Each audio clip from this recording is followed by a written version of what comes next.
who will talk about the exciting advances that their companies are making in the manufacturing to support our critical biohealth industry needs.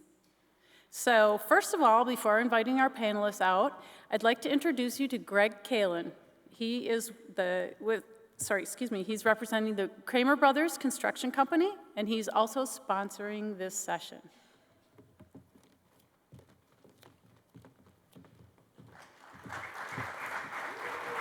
Wow, thank you. That's awesome. Good morning. Looks like we got a bunch of horned owls out there in the crowd, from what I can see up here. Well, good morning and welcome to the first panel discussion of the day. I'm Greg Kalin, Vice President at Kramer Brothers. Kramer Brothers is a sponsor for today's Made in Wisconsin Manufacturing Ecosystem Panel discussion.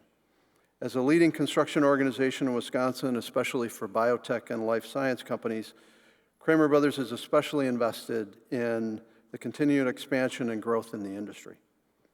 We're proud to be a BioForward member and to support the summit in this vibrant biohealth industry. In today's session, you'll hear from leaders in the Wisconsin manufacturing ecosystem. They'll describe the critical contributions their companies make to the success of the biohealth industry. And in talking to them backstage, they're a lot of fun too. On behalf of Kramer Brothers, I'd like to introduce you to the speakers of this session.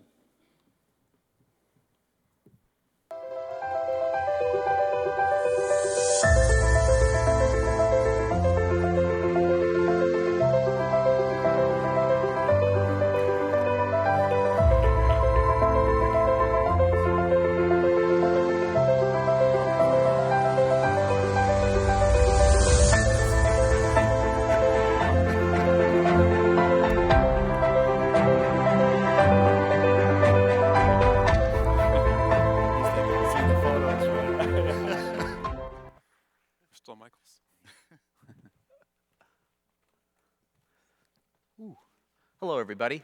I'm Seth Hudson, Executive Director for Corporate Relations and Economic Engagement with UW Stout.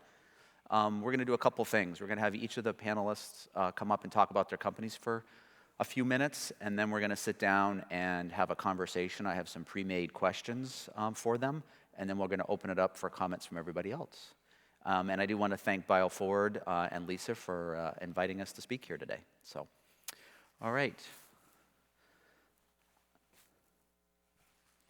So, anybody in the room a graduate or student at UW Stout by any chance?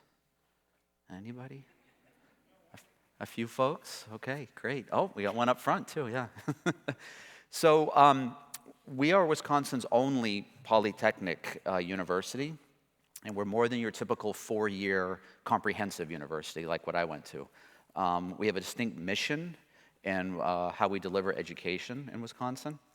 And we call those our polytechnic distinctions. So we have applied learning and research, business and industry collaboration, and a career-focused experience. So on applied learning and research, we bring into our classrooms, no matter what degree that our students are involved with, and we have about 65, 68 degree programs in all, both undergraduate and graduate. We bring real-world problems into the classroom, so our students are actually working on projects that industry is trying to address today. Our research is also the same. We're not an R1 research like a Milwaukee or a Madison. We take their research and then figure out how to apply it into industry as well, and we partner with our industry partners when we do that. And that's where our collaboration comes in. So in my group, not only do I oversee our tech park, and our Manufacturing Outreach Center, which covers 33 counties working directly with industry. We also then handle all of our capstone projects and class projects on campus. And then we have the career-focused experience. All of our students are required to take an internship or a co-op, at least one. Most of our students are taking 2 or 3 over the summer. They're actually paid to do that work. This past summer, we had 1,800 students, not only in Wisconsin, United States, but actually globally, doing that work as well. So just a couple other things to talk about to line up with that. So we have the practical experience. Again, that's the co-op requirement. We're different if you walk on our campus. It's very rare you see a classroom, similar to the layout like we have here. we actually have labs. So our students are actually in a lab working directly with the equipment that they will be then using when they leave our labs to go out into the workforce. We have program advisory committees for all of our programs. We have industry sitting on those program advisory committees. Print sits on one, for example. Phillips Medisize does as well. They're actually giving feedback to our faculty on what is needing to be taught today, so when our students graduate, they understand what's happening in today's work environment. And then we also partner with our industry to make sure we have the most up-to-date equipment within those labs. So students are working, for example, in our plastics lab, which is ranked 3rd in the country. They're working on equipment that then when they graduate, they're going to see the exact same equipment if they go to Print or Phillips or someone like that on the floor. So, and then we have an unmatched placement rate of 99.4% of our graduates, which is the highest of all the 13 UW system campuses and all of our tech colleges in the state. So. And then the final thing I'll mention, the new thing, and we'll talk about this a little bit with the panel, it's not only graduating with a degree or a master's degree and having a co-op, it's also having credentials. So we are at about 50% of our students graduating with that hands-on experience, some sort of degree, master or undergraduate, and then a credential within their study area, and we're hoping to grow that as well. So. And then, as I mentioned, my office is that primary outreach to industry. We have, I think the slide said 700 businesses. That's actually probably more than that at this point, where we work collectively with those industries on campus. So, and this is how they can engage with us. We have career conferences, of course, like most universities do. We had our career conference, our fall conference was a couple of weeks ago. It's actually now 4.5 days, 375 companies on campus. It's the largest in the Midwest. We have freshmen all the way to seniors actually being offered jobs before they've even started in some cases as our freshmen. So we do a lot of connection around that. We have the partner-led class projects and capstones, as I mentioned before. We're also different in the way in that we have a streamlined process to work with industry. So we do non-disclosure agreements and IP agreements with industry. So when they are working with our students, the companies are being able to keep the IP. They're also being able to ensure that secrets are kept within the company. So that's a little bit different as well. And then we have things like continuing education, where we work with the companies once our students have graduated to keep upskilling them and training them from there. So that's just a little bit about Stout. I wanted to share that with you. So next we're going to pass it over to Phillips Medisize to come talk about them for a few minutes. Thank you, Seth. Yep.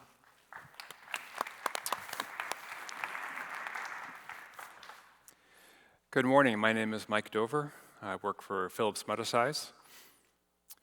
Phillips Medisize is a global company, but it was born in Wisconsin, and our largest presence of any region is in Wisconsin. You can see that we have commercial interests as well, but a large part of what we do is in the biomedical industry and manufacturing products for the medical industry. So the thing that I just wanted to share with you today is that Wisconsin is really a great place to live, to learn, and to work. Phillips Medisize really enjoys being in the state of Wisconsin, and as Seth pointed out, we've got great partners in the education to be able to have the right people to work for our company. And the thing that we all enjoy, everybody in this building today in this conference, is that we all work for an industry that helps make people's lives better. So some examples of the products that my company manufactures. We are a CDMO, meaning that we don't really have our own products, but we manufacture products for some of the world's best companies. So they'll invent the drug, they'll invent the device, they'll invent some other aspect that they want to sell, but they're not strong in manufacturing, so they come to Phillips Medisize. So the work that we do really matters.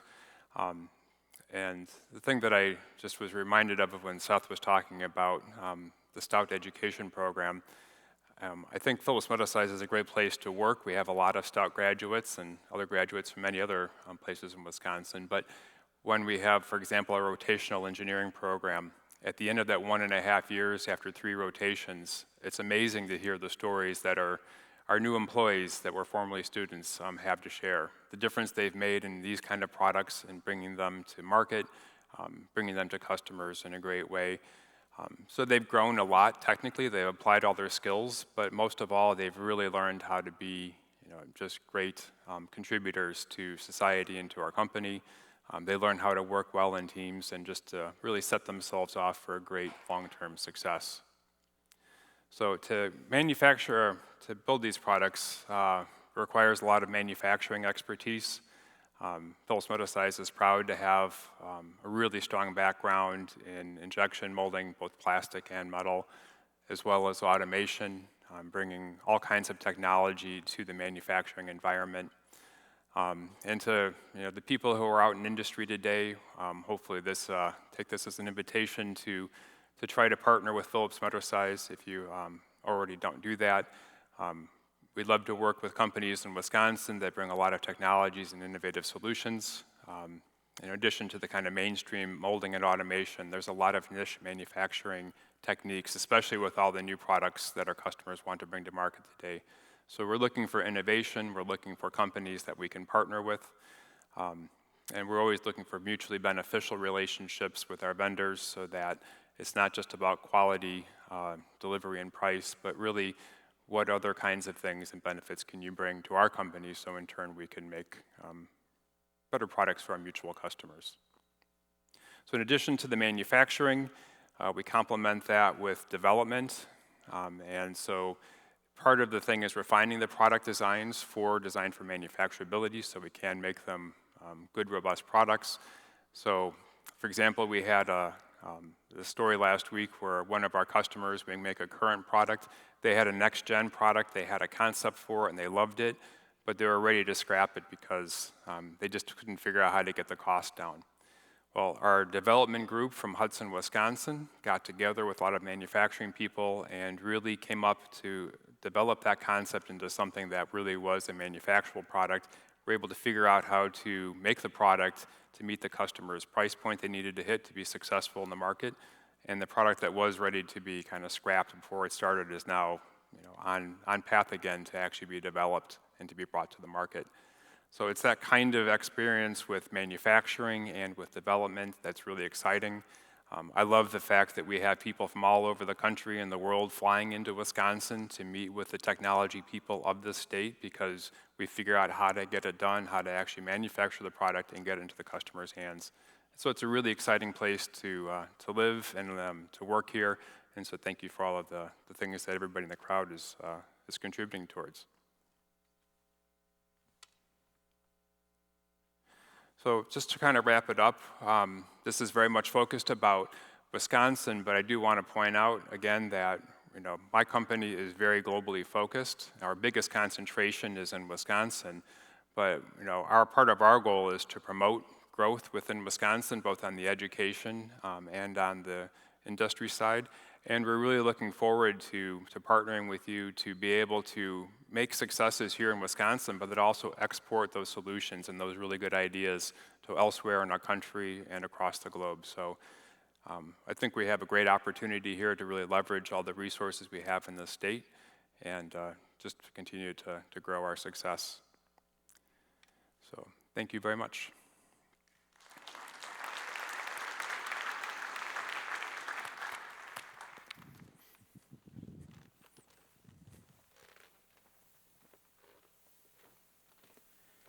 Good morning. My name is Jesse Winker. I'm from Prent Corporation. I've got a few slides here. I know most of you might not be familiar with Prent. We're not the largest company, but we are headquartered here in Janesville, Wisconsin. 55 years ago, a little more than that, Prent was started as a thermoforming company, and we were founded by Jack Prejeant. His children have all been running Prent ever since. So Joe is still the CEO, and Joe Jr., third generation, is now the president of Prent. In 1973, we outgrew our first facility and are now moved into our headquarters in Janesville. We now have 12 facilities. Our 12th is being built in El Paso today, and we are the only truly global custom thermoformer for medical device in the world. So we are founded in Janesville, but we have global facilities all around. In Janesville, we have our headquarters. We also have our secondary operations and our machine build.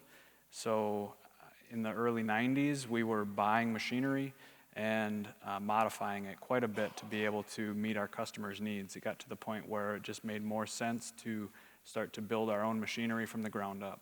So ever since then, we are now located in countries around the globe. So 12 different manufacturing sites, every single one with a Prent-built machine, which we maintain and control the design and upgrade from Janesville, Wisconsin here. Our focus is growing Janesville, but we are, like I said, a medical supplier for thermoform trays. So we really go around the globe wherever the medical clusters are, supporting the same customers all around the globe. Because in the end, a thermoform tray is shipping a lot of air, so we need to be close to where our customers are, with Janesville still being our headquarters and largest facility globally. So our vertical integration has been key to Prent's success. Coming out of Janesville, we really start with our sheet extrusion. So as we make the plastic trays, the material that we're making comes from either our sister company, GoEx, who we started out of a need for a specific material that we couldn't get quality sheet in the market in the mid-'80s. And so our owner said, well, if somebody can't give it to us, we're going to do it ourselves. So we spun up GoEx and they produced roughly 75% of the raw material that we use on an annual basis. We still partner with other extrusion companies within Wisconsin and outside of Wisconsin to get the material that we need. In-house, we do our product design, so that's the group that I work with. So doing the design for the thermoform trays, working with our customers to create whatever they might need in their business, whether it's a sterile medical package or whether it's an automation tray, whether it's something that needs to be transport ready to take things around the globe or from facility to facility. We can do all that design work for our customers so they don't need to do that in-house design themselves. We build all of our tooling in-house, so we have 2 machine shops, one for our machine build and one for product development. We're building all of the tooling that goes into our machines. We have control over that entire process within product development, so we can make sure that we're getting the unique and precise output that's required for any given project. As I said, the machine build, they're just down the road from our main facility, so they're supplying all the new machinery that's required globally. They also build machinery for GoEx when we can come up with and develop something that's going to work better, work more efficiently, adding automation. We do that all in-house. Clean room manufacturing, so since we're medical as our primary focus, everything is a Class 8 or Class 7 clean room globally. We also develop our own IT software, so our MRP system, all of our cybersecurity, et cetera, we're controlling that all in-house from our Janesville facility and then partnering with our global sites as well from a security standpoint, obviously, but the philosophy at Prent is really vertical integration. If we can control it, we will, but we also need key suppliers, key partners around our facility and around our business to make everything work. So it's important to us to kind of stay local as much as we can. And then we do hire a lot of positions from the UW system, so we just wanted to kind of highlight a lot of the different career opportunities that we have currently and growing and co-ops, et cetera. So, thank you.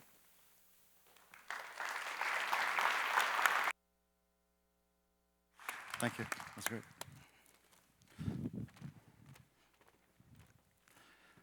Hi, good morning. I'm Michael Cook with Rockwell Automation. I'm director of our academic enablement program. What that really means is we in our group work as industry with academic institutions. So super excited to Lisa and your team at Bioford for being here today, and to Jesse, Michael, and Seth to be on this panel. But I wanted to talk just a little bit about who Rockwell Automation is. And I think there's kind of a really interesting story that goes here. Is we were really founded as a Wisconsin company in 1903 as really a venture between Dr. Allen and Lynn Bradley, who was a budding engineer at that time and really invented some of the early motor control methodologies and technologies. And we've grown into just over an $8 billion company, still headquartered in Milwaukee. And when you drive to Milwaukee Airport, for those from Madison, you'll see a big clock tower, and that's really where our headquarters are still sited today. We are a global manufacturer, and we do have 5 manufacturing locations in the US. 4 of them are actually here in Wisconsin, so we're very active. We manufacture about 375,000 SKUs, and we do essentially very complex end-to-end automation controls systems, as well as the informatic and data side of that as well. So as we looked at how our company has evolved from its original founders and started to develop these technologies, we've now become more integrated in that what we call that OT space, that operational technology, and we also converge into that IT space as well. So a lot of disciplines come together in one place. So it's kind of interesting to track back to where we started as a company in 1903, and kind of where we headed with introduction of all these new technologies, new compete, what I'm calling explainable artificial intelligence, machine learning, and a lot of the industry-focused expertise and application that comes with that as well. But as we think of our industry and manufacturing, we're really thinking about the integration of engineering, physics, the whole information sciences and computer science, computer engineering side of things coming together with business, and really having these integrated skill sets which are going to unlock the value of what we anticipate will be enormously valuable around personalized medicine for the state of Wisconsin. I think we have a very interesting and highly capable footprint here, especially with the manufacturing piece, being able to execute on this, and then more particularly at a national level. So super exciting. You will know us perhaps as the Allen Bradley Company, but also our company was really formed as Rockwell Automation, focusing exclusively on industrial automation as we got into the late 90s. So what I wanted to just take a minute was to show you a short video that I asked our life sciences team to put together. We've been doing some work around digital engineering, and certainly looking at the applicability of our automation and kind of the future of the workforce in Wisconsin and where it's going with some of these technologies. So what you're about to see in this video is actually real. It's technology we as industry are implementing right now, and we're starting to bring into the workforce in Wisconsin. And I think this will start to line up with where we're going as a state around biohealth. So I just want to play this short video for you.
So these are things that we're doing in Wisconsin today. And what's really exciting is we also look into the future as industry, especially the manufacturing side in Wisconsin. Southeast Wisconsin is the second biggest concentration of advanced manufacturing in the United States. And I think we have a lot of potential as we go forward. So I just wanted to kind of leave one last thought as we think as Rockwell Automation around what this automation does. And we really think it plays a role in augmenting, but also expanding the possibility we have as humans to be more productive, more sustainable, but also to bring these technologies to bear and really bring them through and realize the potential of personalized medicine. So thank you.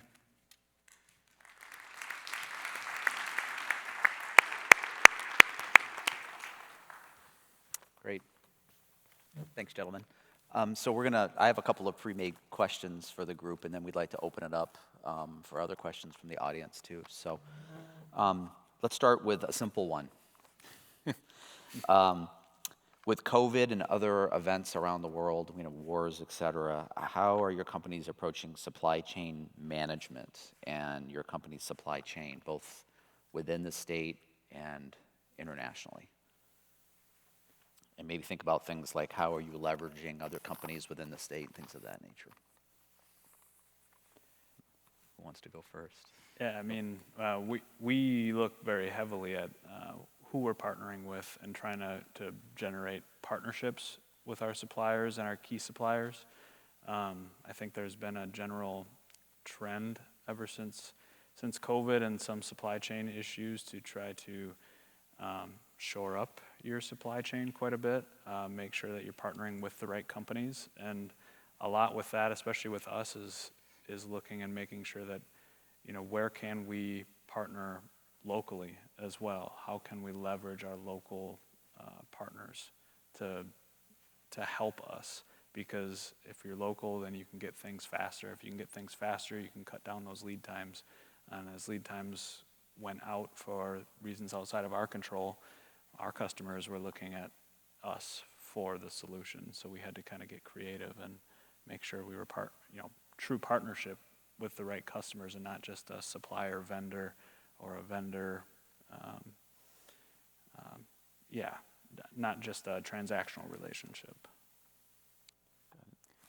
And I think for Philips Medisize, especially when we're talking about the capital equipment we need to manufacture our products, definitely in the last few years we've made more of an effort to try to keep things more local. We do have some internal resource groups, as Jesse mentioned, his company does, which really helps to cut down on the time, but we still have really quite a strong supply chain, especially within Wisconsin, to be able to provide new equipment, to provide service for equipment, to be able to provide tooling, and then even as things change and things upgrade, even if we might have bought, let's say, a mold tool in Germany at one time, now if we need to do a revision to a product, we're doing that locally, just making things go faster and having more resilient supply chain.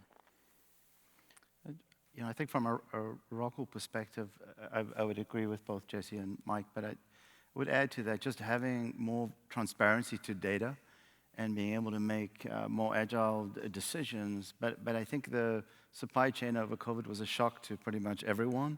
Mm-hmm. And for companies to understand what they could control and what they could plan for really put a lot of pressure on manufacturing operations. And I think the insights that were coming out of that are going to be pretty important for how we go forward in a more kind of complex supply chain world, for sure. What are your thoughts about how to engage with existing businesses within the state, the small, medium-sized suppliers? Do you find that to be a challenge to know who's there? Do you feel like you have a good understanding of that supplier network within the state? Well, for myself, I don't know enough about the different vendors and suppliers within Wisconsin. I'm always amazed that we have a particular issue or a problem, and we'll start sharing that within the community, within our company, and then hopefully somebody has, there's this vendor that we have, and there's one site that's really provided some great solutions. We just weren't aware of it in other sites, and so I think there's really no end to the amount of companies in Wisconsin that could provide a lot of value to us. And that's part of the reason why I was saying today, I'm hoping that anybody who might hear from this to be able to reach out to Phillips Medisize if you think you might have something to offer, because we need more solutions. We don't have enough good vendors, and we're always looking for more. Any comments? Or? Yeah, I think over the years, we've been here for a long time, obviously, in Wisconsin, but put a lot of emphasis on diversity suppliers, and that would include a lot of small suppliers, and then really the philosophy around partnering, really partner for the long term. So it's kind of a mix of that, but also an awareness of new players that are emerging as well. Certainly as these new economies like the biohealth starts to emerge, for us to just be aware of those, even if they aren't using our automation today or supplying us in our manufacturing.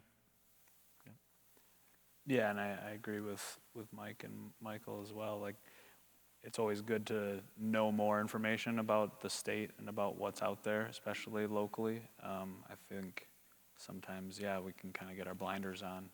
And so events like this and other outreach events are great to be able to kind of make some more connections and kind of somehow see what Wisconsin has to offer that maybe we don't realize. I think that can be a blind spot for us. One thing I found interesting, because I actually toured your facility, Jesse, a couple months ago, and I was actually at Phillips Medisize a couple of weeks ago, but this notion of reshoring or onshoring, this idea of a global market is still there, but what I find fascinating with what you've been doing, and I think Phillips is doing this as well, is how much you're bringing in-house with you're making your own equipment, you're supporting your own equipment. I think I heard Phillips is doing that as well. Mm-hmm. So I wonder how has that changed what you look for when you're looking to bring or hire individuals? Are you now looking for somebody with more experience or more focused experience, or do you need folks that have a broader understanding? For example, they understand mechanical engineering and packaging, right? Saying it's different than, hey, just run our piece of equipment that we ordered from Germany versus now we're having to maintain that piece of equipment because we're designing it. That makes sense. You can talk about that. That's an interesting question. I know a lot of people, especially younger people that I work with, they're trying to figure out, should I really specialize in something or should I have a broader set of skills? And my answer is always, it really depends on you and what your gifts, your talents are. And that's one of the things that we really try to do, is to make sure that we understand the person and what their gifts really are, and just try to keep developing and promoting those. And for some people, it really is to go deep into technology or deep into a specific field and really be an innovator in that one area. I came from a background where I was in automation only for about 24 years, and since then I've expanded into other areas. But for other folks, it turns out that having a breadth of experiences like that, the program I mentioned before, where people go through different rotations, they get a sense of all the different things that they could do, and then from that, they might actually learn that they like one particular area, or that they actually like the variety, and that being, we need both kinds of employees and both kinds of gifted people, and it really, I think, just is for the person's career to unfold to see what's before them. Yeah, I agree. I think it kind of depends on the individual, and I think as we grow, historically we've been looking more for people with a breadth of knowledge, a diverse knowledge base that they can use to apply in any situation, because I guess of the smaller nature of print and kind of how we've, in a design department, development, tooling, machine design, you really get involved with all of the other departments at any given time. With manufacturing, you could be a product designer and you could be out on the manufacturing floor watching it run, seeing why it's not running and making a design change because of something that you may find on the floor. And as we've grown, I think that that's still very important, but in certain situations, we do need somebody who's maybe a little more highly focused in a certain area, given AI or automation, controls engineers, et cetera, who need to be, really deeply understand the technology to get a new piece of technology up and going, but we also really like our people with a broad set of skills. How about Rockwell? I think there's a big cultural element here as well that's shifted with all these integration of these technologies and how we apply them to get the benefits. So I would agree, you do need that deep technical knowledge, but you also need other aspects of culture where you need to be able to work with a mechanical engineer, needs to be able to work with an industrial electrical engineer or chemical engineer or a manufacturing engineer, or it could be someone in biotech, for example. So there's a strong cultural element, which I think fits well with where a lot of companies are going, that implementing new technologies, the kind of digital culture, if you will. But you really need to have a strong culture of collaboration, really deep, positive collaboration across the different skill sets. I think that's what makes it attractive. You know, I think with the things we're all doing today, it's probably the most exciting time in manufacturing that I've seen in the last 20 years. And it's just getting quicker and quicker as we adopt these technologies. So it's really a big cultural element there. Mm-hmm. Great. One more thing to add, building on the points you just made. I do see a lot of people who really have a strong specialty, and even if they did the work themselves, like internally, where they really start to shine is when they work with our outside vendors who really have a specialty, and the vendor really focuses on a particular solution. We provide so many products in such a wide variety, we couldn't possibly have the specialties under our own roof to do that well.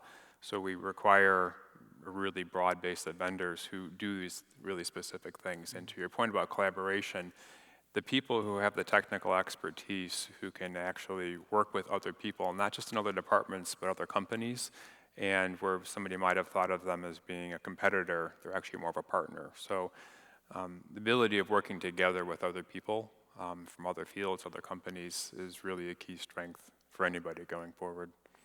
Yeah, and so I work in product development, so a good portion of my team are designers working on the product that we're going to eventually sell to our customers, they're going to use in their facility, et cetera. So like when I'm talking about kind of breadth of knowledge too, or experience in that regard, you know, everything that we make is going to have to make it through like 10 other systems, you know, or, you know, 10 other peoples in different disciplines that it has to pass all their tests. So to be able to understand and kind of have some background or some information on that is huge, you know, when you're looking at design for manufacturing, especially our manufacturing.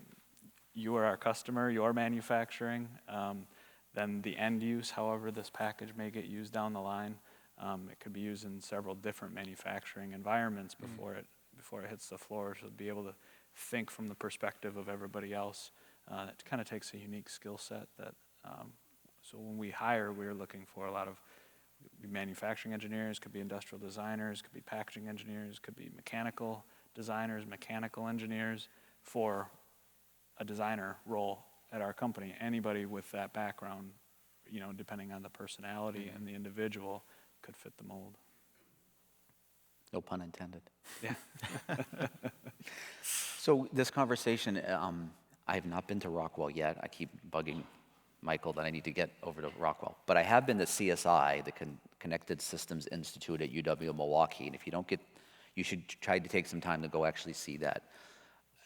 I see that as that cutting edge technology that might be helping with some of what we've been talking about here. The ability to simulate a production line, if you will, you know, within a 3D model, and then be able to then emulate it by sending it somewhere, and then the line actually runs.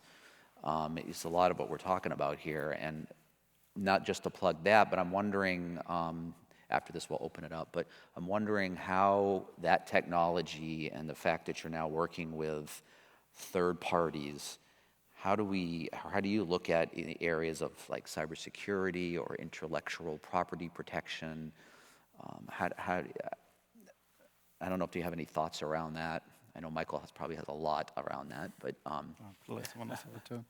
No, I mean, from our perspective, we take it very seriously, and it's always something that our IT group is working on. How do we make sure that we're clearly sharing information from site to site globally, being that we are a global company, and we're not necessarily like where we're buying company A, buying company B in these different places. We're organically growing the sites globally, so they're ground up general manager, bringing people in, sort of McDonald's franchise-like in that regard. We have to be able to share information. We have to make sure that our medical customers, if they want to take their business and they need the same package in here and they need the same package in Denmark because their product, why are they going to develop a different product in multiple places around the world? They're going to just create that product in several different places. They have a validated packaging solution. We're going to produce in those sites. We have to be able to share that information easily and securely. So cybersecurity or security in general with data transfer, our engineers being able to take a look at projects that are running in different facilities, it's top of mind at all times. I would echo that. It's the same for us as a manufacturer, but with some of our efforts around digital twin and engaging with building this workforce of the future, a lot of that is really enablement, right? We're really trying to put the freshest technology, the freshest learning in students' hands as early as we can, because as industry we're moving way quicker typically than the academic institutions we're working with, sometimes 10, 15 years ahead. And we really want that to match up in parallel with some of the research that's being done so we can enable manufacturers to be manufacturing almost in parallel with the research, and we can be working on that workforce. So if we do those things as a state, we really have a big advantage to unlock the value of all that research. Obviously, there are controls on the intellectual property at the company level, and we'll share what we're going to share. But we're really trying to enable that workforce with these technologies. And if we can do that well, I think it's going to be really great for Wisconsin if we can be quicker and more mature and more collaborative as a state than anybody else. That'll really be our advantage. Yeah, I think in terms of simulation, and there's a great video that you shared earlier. I remember trying to apply that to an automation machine development about 8 years ago, and it really helped to spark a whole new kind of a piece of equipment within our company. That's really come a long way, and now we're applying the simulations to much larger whole manufacturing lines. And I know for one of our global customers, we have a really well-refined line in Menominee, Wisconsin, and it's got great OEE. It's just amazing how this whole line performs well. And the amazing thing to me is that it's not just our data that's telling us, because we're fully transparent with the customers. They see the line running, we see the line running, we all have the same data. And they're telling us how well that we've done compared to our competitors. And so in the end, we're basically building a duplicate line in Suzhou, China, and now another duplicate line in Poland. And they're able to serve their whole global marketplace, but we're able to refine well in Menominee. We're now exporting to other sites. And again, with all that data, the simulation, really trying to maximize the OEE of the equipment, but more importantly, to make sure that we can actually meet the worldwide demand for some really awesome products. Great. Thank you. Maybe we should open it up. I'm keeping an eye on the time. I think there's mics out there. Are there any questions from the audience? Looks like we have about 15 minutes or so, give or take. Hi. Excellent conversation. I'm trying to form this question so it can be kind of specific. With companies your size and with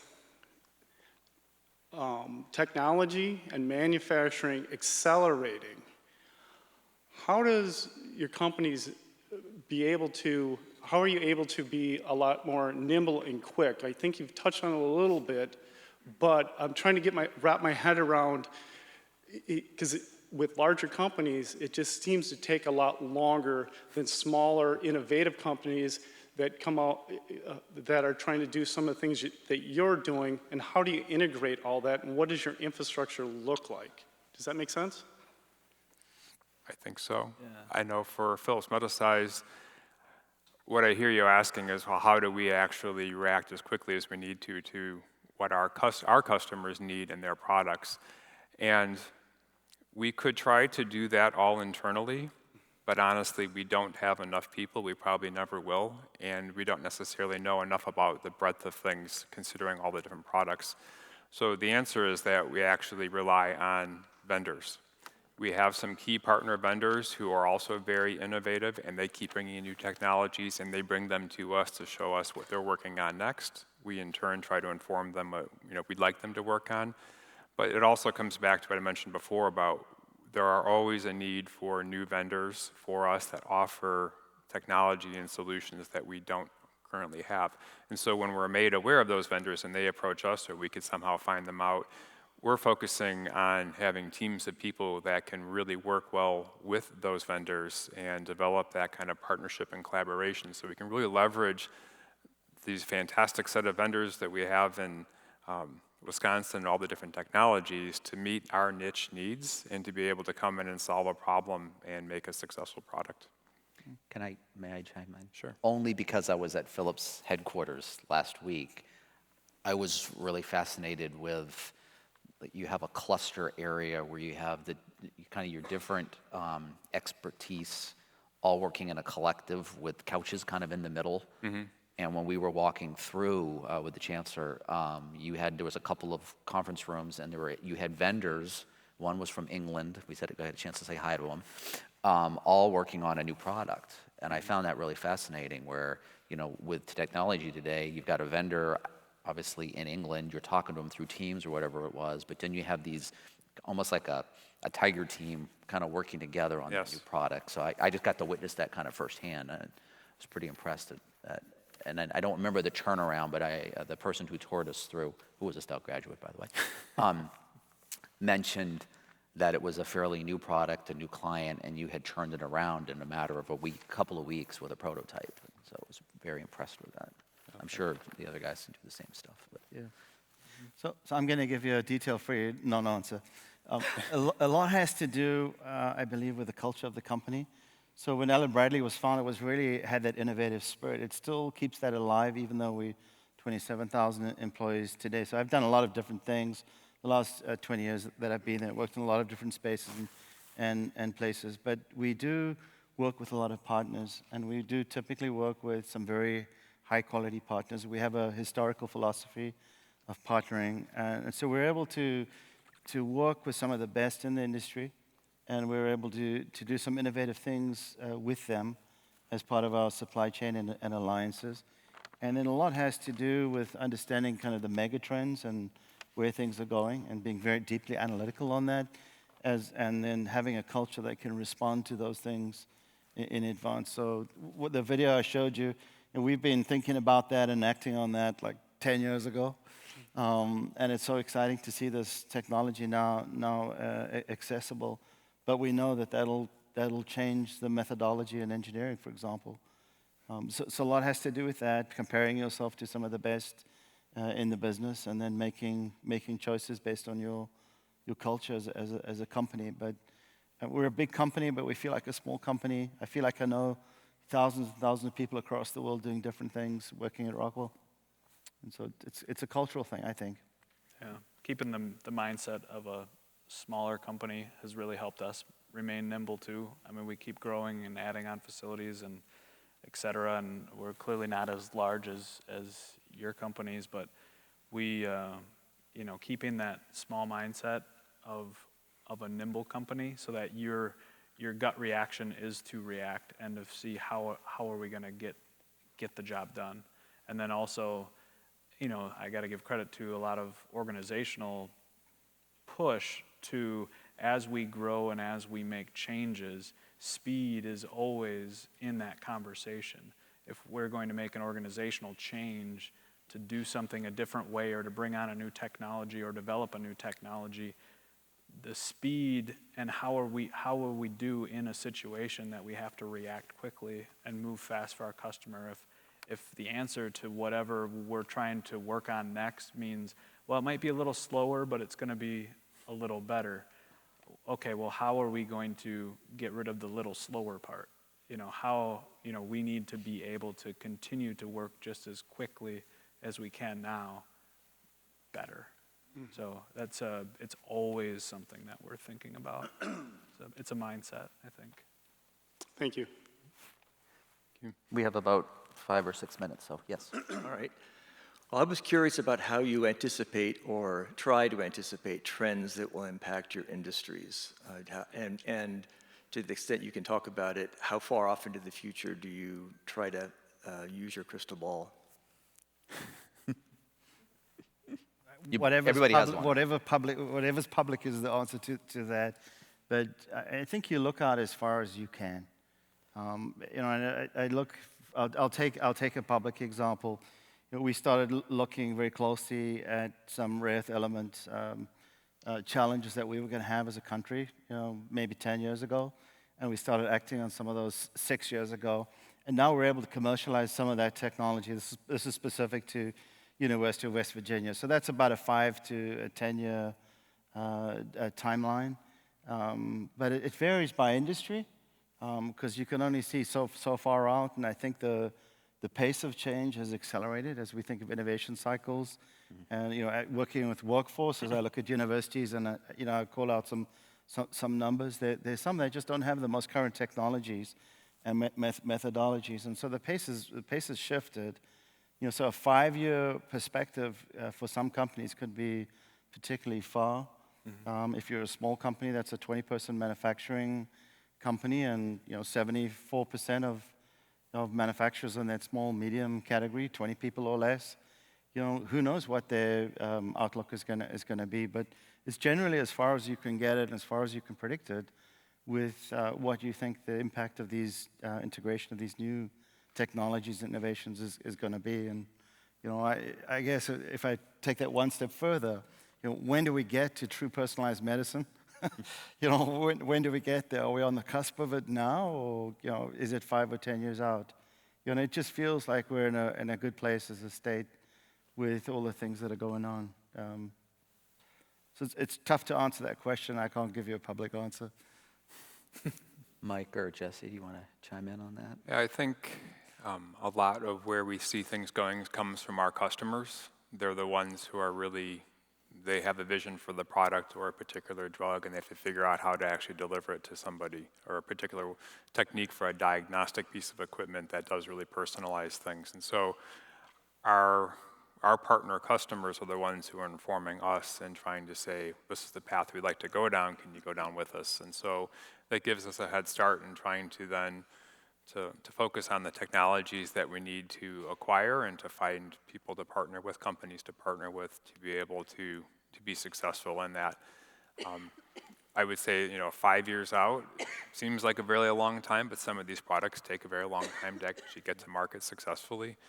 And we're just trying to be directionally correct, generally have a good idea in terms of technology and overall trends, and we're just trying to make sure that we have a focus that's nimble and really trying to make sure that we have the right partners, whether it's the employees that we're hiring or the companies that we work with and partner with, to make sure that we can cover the bases in whichever direction things might happen to go, that we're at least aligned in the right direction, and so we can shift quickly when the time comes.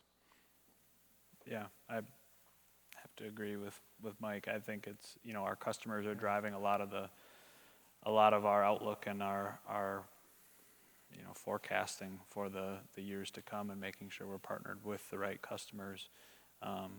We had the benefit of working with a lot of big name customers, a lot of medical companies and consumer electronics companies that have their finger on the pulse as well.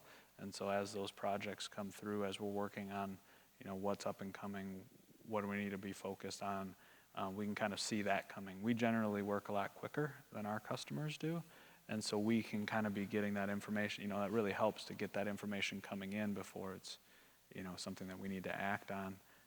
But we can start to make informed decisions. And 5 years out, you get beyond that, and you're kind of taking a stab at things a little bit.